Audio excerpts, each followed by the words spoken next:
Okay, today I'm going to replace the pads and rotors on this 2007 Pontiac Vibe.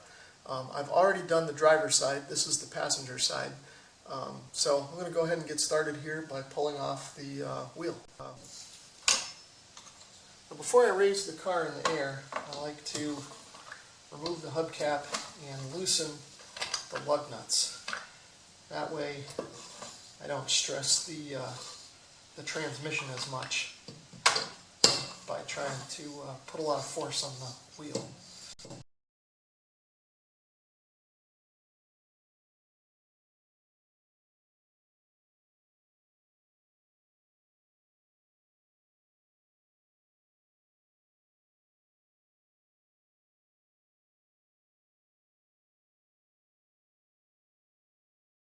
Okay, and just for safety's sake, I'm going to throw a jack stand under the car as well, just in case anything were to fail with the jack.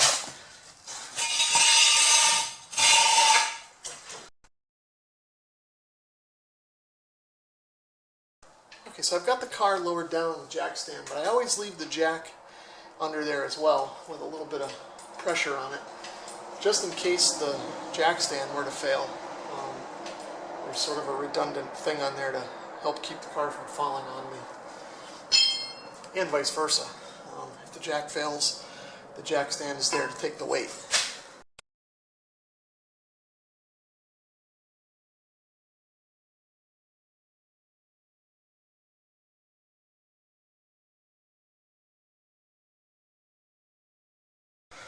Okay, so I'll have a look at what's going on now. You can see the rotor and the caliper assembly, and everything looks good. It's wearing as it should. There's no grooves or anything, at least on this surface of the rotor. And the pads themselves actually have a little bit of life left in them, but it's better to change them in the summertime when it's warm than in the dead of winter, at least living here in New England. And I don't have a heated garage, so this job is much more enjoyable this time of year than in the winter.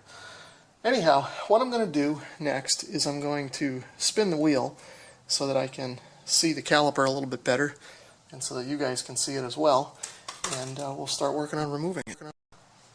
Okay, so I've got the wheel turned, and you're looking pretty much at the back of the caliper here, and the caliper itself is held on to the bracket with just two bolts here and here that I'm going to remove with this 14mm ratchet wrench.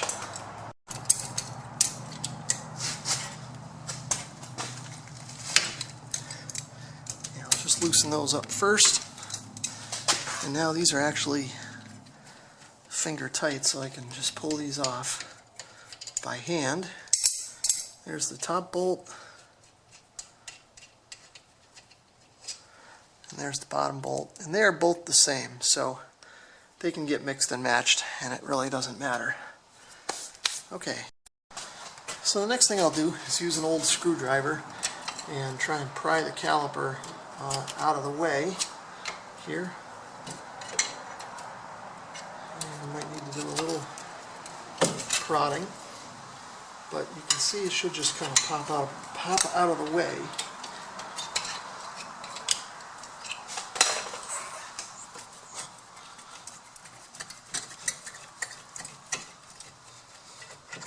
Okay, and that's it. The caliper is free. I'm just going to spin it around and set it on top of. You want to make sure this doesn't hang or bind this hose up here, or else you'll end up replacing that as well. Okay, so I just changed the angle a little bit, and now you can see the brake pads here inside the caliper bracket. And I'm just going to similarly pry these out with this old screwdriver, and they just slide out and out of the way. Here's the old pad. You can see it doesn't look bad. It's got a little bit of life left in it, like I said, but well, it's much easier to change now when it's warm out than it is in the dead of winter.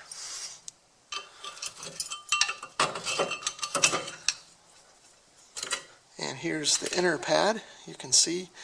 Now this one's got a little bit of a groove along the top, and I'm not sure what's caused that.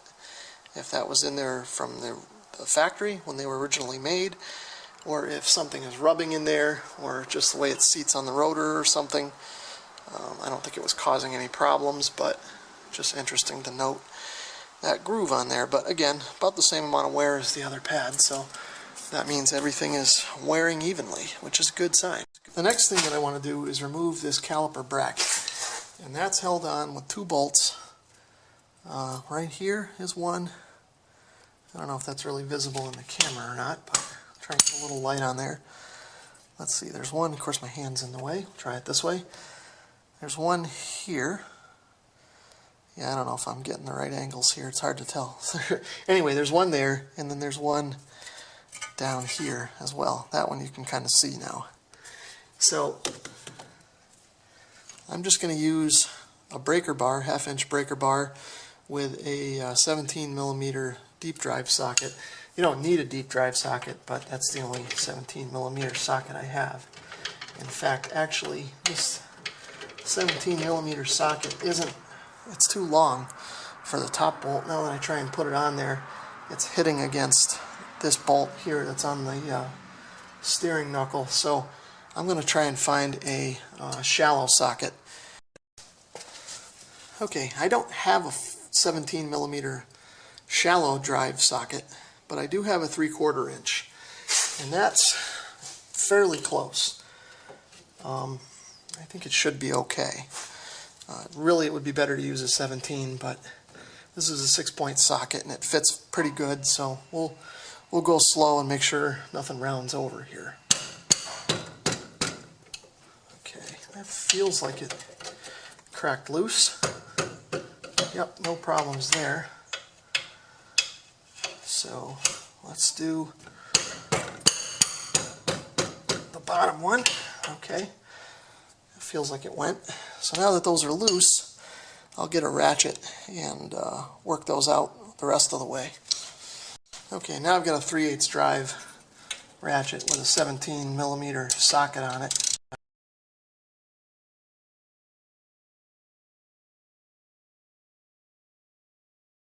Okay, and there's the bottom bolt. And again, on this car, they're both the same, so don't need to worry about mixing those up. Now this bracket just slides out of here, which is good. And now it also looks like the rotor is loose, which is kind of nice. Normally what happens with these is the rust from the hub kind of holds it on, and they're a little bit hard to get off. You have to kind of whack them off with a hammer. And I was going to spray this down with some penetrating oil before I started, and I forgot to, but it seems like I didn't need to. Okay, so here's the new rotor next to the old rotor, and you can see that the new rotor, if I can get the camera to focus, is a Napa premium rotor, and there's the part number. Okay, and just as a point of comparison, there are the two rotors side by side, and they look more or less the same, so that's good to note. Okay, so I will now spray these down with some brake cleaner here, just to get any of the releasing oils and all that off of it. There's, just a light coating of oil, and you don't want that, especially on this surface, where the brake pads are going to contact, so that everything beds in good. You want it nice and clean.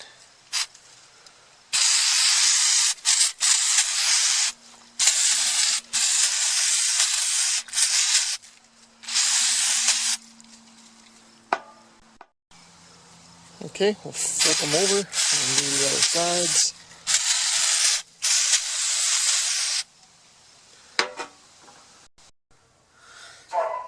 Okay, so now I've got the new rotor, and I'll just throw this on the hub here. Okay, so now with this on the hub, it tends to want to, fall back off because of gravity. So I'm going to take one of the lug nuts and put it on the bottom lug here to just hold this all together while I deal with the caliper bracket. Okay, so I've got the caliper bracket out here in the sun where we can see it, and what I'm going to do first is remove these old clips. These just kind of pop out. Use this old screwdriver, pop those out of the way. side. We don't need those anymore. The next thing that I'm going to do is use this Napa Sil Glide lubricating compound, or grease, to lubricate these slide pins.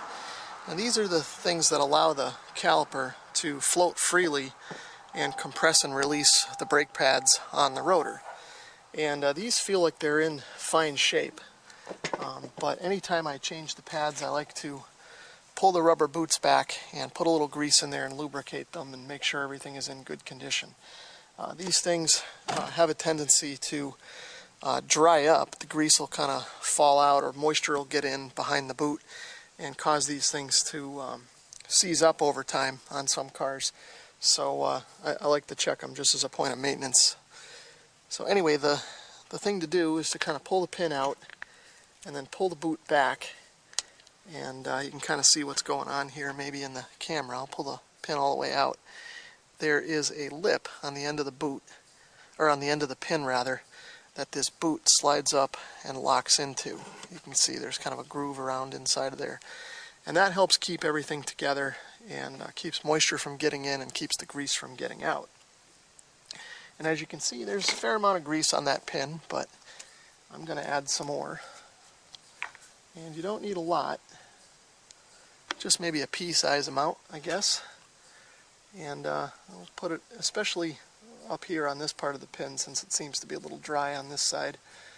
But I'll coat the whole pin. Maybe I'll put a little more on, just to be sure. And then what I'll do is put a small amount inside the boot too, just to make sure the inside is nice and greased up and everything. And then what I'll do is slide the pin back in.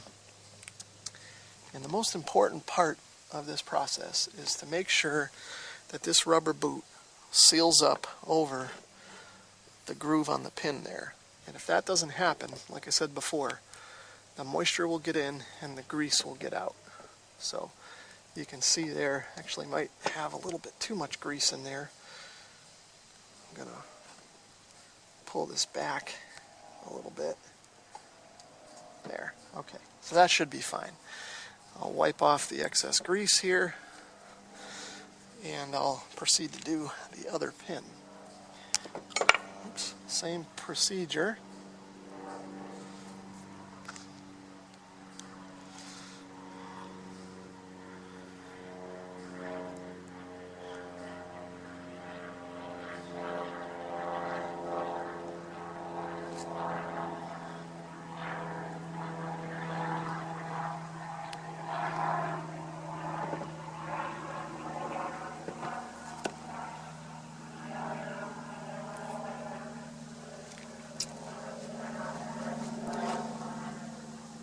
Again, I want to make sure that that gets seated over there properly. And I'll wipe off the excess grease. We don't need that getting on the brake rotor over time. And now, just check and make sure everything feels like it's moving freely. Alright, the next thing that I want to do is install these clips into the caliper bracket. But before I do that, I'm going to use this wire brush, and I'm going to clean off some of the rust here without dropping everything. I'm going to clean off some of the loose rust.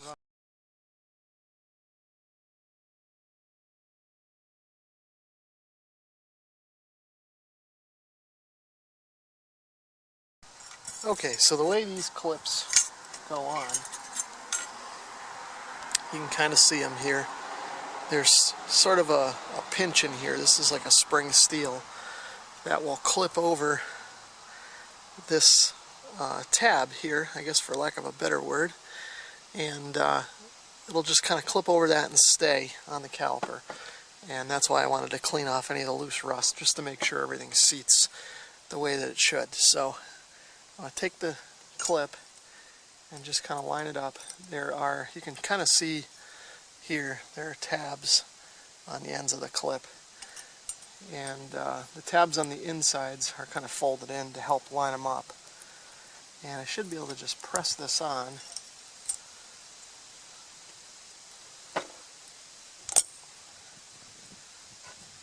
see there, one side went on, and now I should be able to pop the other side on. And the trick on this really is to make sure that the clip seats against the caliper bracket as tightly as possible here, because this is where the pads will ride in these clips, and if they're not seated all the way, the pads will have a hard time fitting in between. So now I'll just put the other clip on.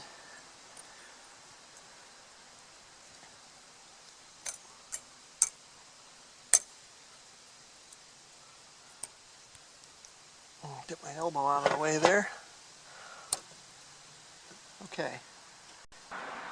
Okay, now with those seated in place there, I can throw the bracket back on the car. Alright, so I'm back over at the car and getting ready to throw the caliper bracket back on. And this will just kind of slide over the rotor like that and line up to the holes that are in the steering knuckle. And okay, I'll just wiggle that around there until I found the threads. I kind of spin that on by hand. And now I'll do the same with the bottom one. Wiggle it around until the threads catch. Now I'll use my breaker bar again and tighten all this up. Now, there are recommended torque specs on these, which, as you can note, I'm not following, but it is probably a good idea to look those specs up and use a torque wrench to torque these bolts properly, because over tightening them could ruin the bolts and ruin the threads, and under tightening them could cause your caliper to fall off. So you want to make sure you do the right amount of torque. Okay, so I've got my caliper bracket on there and tightened up, and again, I didn't follow the proper torque specs, but if you're going to attempt this yourself, I recommend that you do that.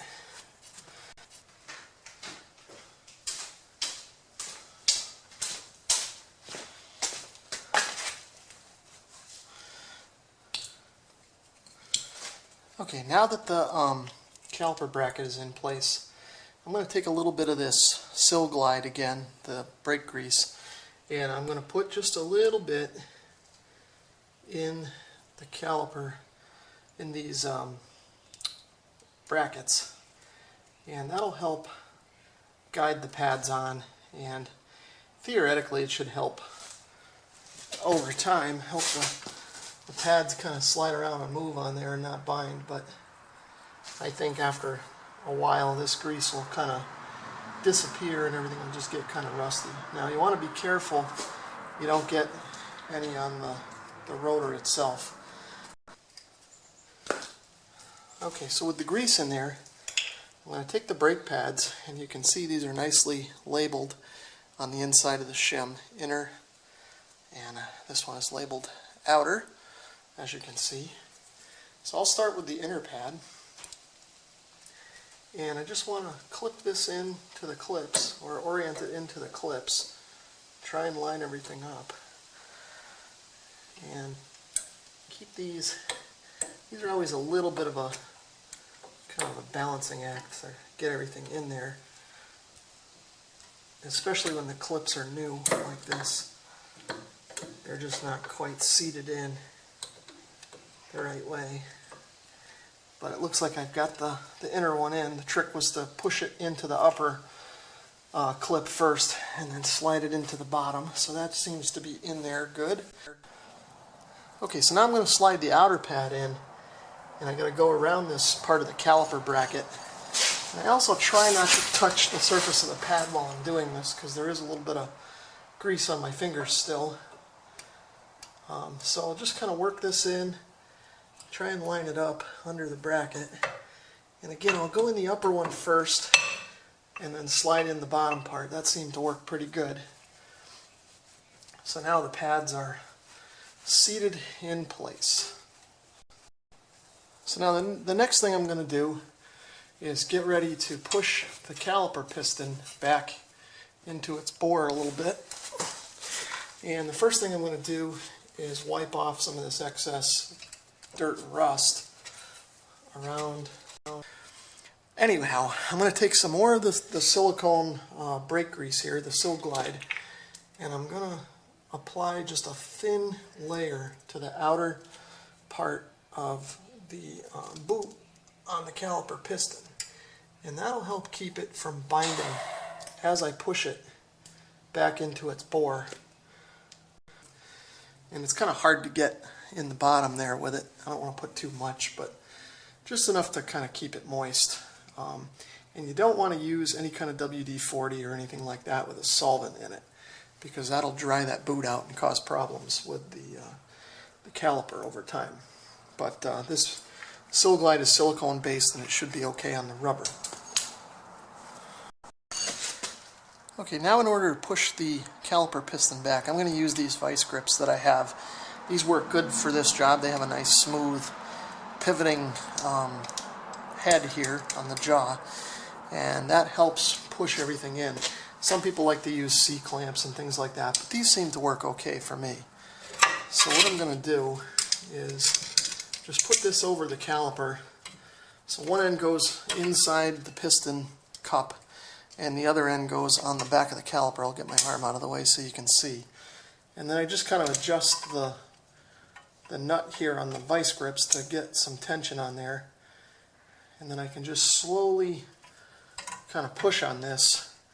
And as you should be able to see, if my arms will get out of the way, the piston will just slowly go back in its bore. And I just put slow, even pressure on this. And I like to watch the piston boot as I do this to make sure it doesn't bind or anything like that. And I can see there's a little bit of an air bubble forming on the side over here. So I'm going to stop and take a look at that and make sure that that doesn't pinch or anything like that. Because if it pinches over time, it could blow itself out or it could rip. And then I'll work on pushing this back in some more.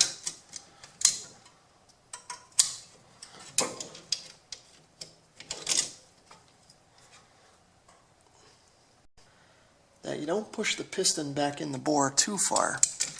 If you push it too far in, it can bind up in there, especially on an older car like this where things might be a little bit rusty or dirty in there. So I like to leave that just a little bit proud. And maybe I'll depress it just a little more, just to make sure it's in there and we have enough clearance. That should be good. But like I said, I don't want to seat it all the way in there just so that things don't bind up. Okay, so now with that pushed back in, I should be able to pivot the caliper back around and put it back in place.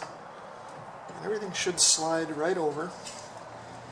Now one thing to note is that these caliper pins have flats on them that kind of seat into the ears on the caliper itself, and you want to make sure those are oriented right. And you can see this bottom one needs to turn a little bit. And let's see, got it upside down. Okay, so I had to turn the bottom one a little bit just to get the flats lined up. Now with those set, I can just put the caliper bolts back in. And just like before, I might need to wiggle things around to find the threads and get that screwed in. So now I'll do the bottom. Okay, and as before, there are proper torque specs that you should follow when tightening these up. And as you can see, I'm not following my own advice. I'm just tightening these up by feel based on experience.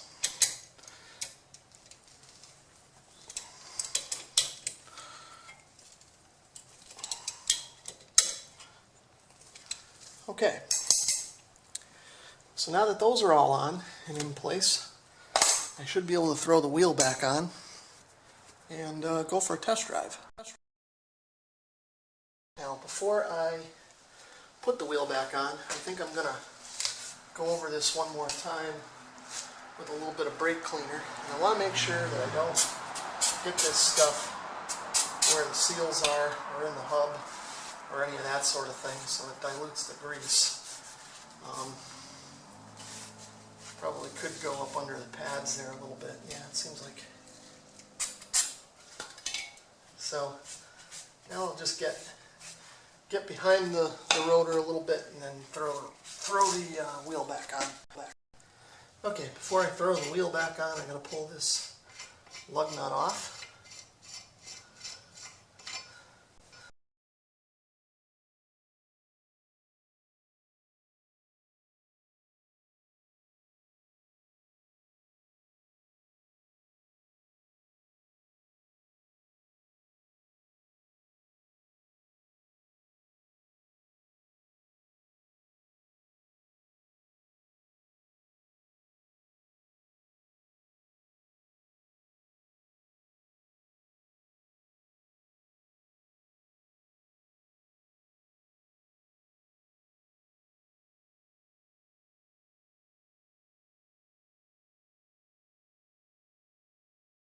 Okay, now with the hubcap lug covers tight, I always like to give these just a little slight turn, very gentle with the lug nut wrench, or with the lug wrench rather, just to make sure they're on there tight.